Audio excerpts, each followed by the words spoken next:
Olá, pessoal, sejam novamente bem-vindos.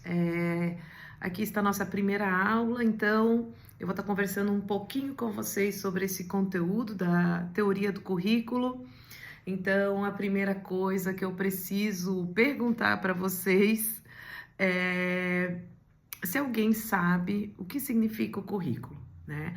Quando se trata da condição dos espaços formais, né, de educação, porque aqui quando a gente está falando teoria de currículo, a gente está falando sobre esse tipo de currículo, né?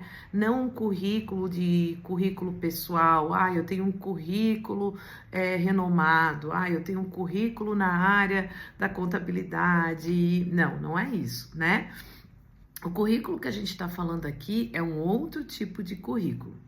Para a gente entender as teorias do currículo, nós precisamos entender o que é currículo, certo? Então, quero dizer a vocês que currículo tem a condição da palavra do latim, né? E no latim, ela está conduzida a responder um percurso. O que é um percurso? O qual vai ser o caminho a ser percorrido, né? Então, o currículo tem a ver com isso. Ele é, muitas vezes, numa condição materializada escrita, né? Ou não, né? Existem os currículos ocultos, nós vamos falar um pouquinho sobre isso, os realizáveis e os outros, e o currículo que está sempre em processo, enfim, que é da unidade 2 de vocês dessa disciplina. Mas hoje nós vamos estar falando primeiramente da unidade 1. E nessa unidade 1, a gente precisa entender como se forma um currículo, né? Como se demanda isso, como se constrói, por exemplo, o currículo do novo ensino médio, um currículo do ensino fundamental da educação básica, que é o quê? A BNCC, né? E assim por diante. Então, posso dizer para vocês que o currículo, ele se constitui a partir de inúmeros elementos, né? São vários os elementos do currículo, no qual a condição dela, a origem nessa constituição, se dá no percurso de carreira, mas não uma carreira individual, né? Dentro de uma condição de percurso nas condições constitutivas, né? E dentro delas, o que nós desejamos, né? O que eu quero dizer com isso? O grande desafio é que tipo de sujeito nós queremos.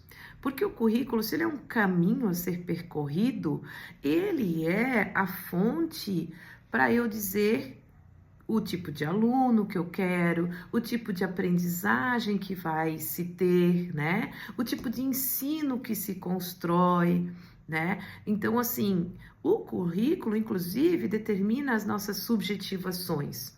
O que isso significa? A nossa construção, a nossa formação, inclusive identitária, né? Porque desde pequenininhos, né, lá da educação infantil, nós já estamos destinados, né, a estar num espaço formal e nesse espaço sendo orientados, direcionados de uma determinada forma. O currículo é isso. Qual é essa determinada forma? Por que ela está posta desse jeito? Né? Por que ela foi construída desse jeito? Tá? Então, primeiro, né, é numa condição de planos de estudos, né, e de seleção, principalmente de conteúdos. Professora, o que isso significa? Por exemplo, num currículo da BNCC, nós definimos o que como conteúdo? Quais são as áreas do conhecimento? A partir dessas áreas do conhecimento, quais são os conteúdos que vão ser ensinados e aprendidos em cada disciplina, né? E essas disciplinas, aonde elas estão inseridas também, assim como as habilidades, as competências e que tipo de sujeito nós gostaríamos de formar a partir desses conteúdos que são ofertados, né? Então, são ensinados e que tipo de aprendizagem os nossos alunos vão ter com esses conteúdos ofertados, tá? E aí, precisamos lembrar que esse currículo, ele não é neutro, né? Esse currículo, ele sempre está constituído dentro de uma sociedade. E essa sociedade, ela tem características culturais, características econômicas, características políticas, né? Características, inclusive, de tradição. É por isso que, às vezes, se a gente for olhar num currículo do município, esse município, ele gostaria que falasse da história dos pescadores e trabalhasse, por quê? Nós vivemos no litoral, né, no qual é importante, disse, né, na constituição desse currículo, que é importante conhecer essa história dos pescadores e assim por diante, né? Então, isso quer dizer o quê? Isso é uma construção, uma cultura, né? E essa cultura, ela também está enraizada lá nessa formação e construção do currículo, tá? E aí, também temos, dentro dessa condição, o poder regulador, né? Que é classe, grau, método, né?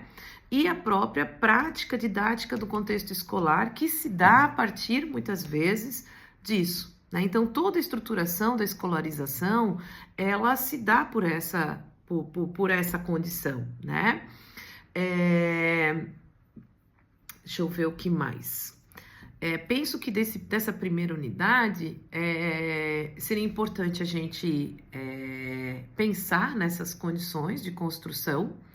Então, lembrando que também não é numa relação hierárquica só, então, ou seja, tem alguém mandando, tem alguém construindo currículo e todos precisam obedecer a isso.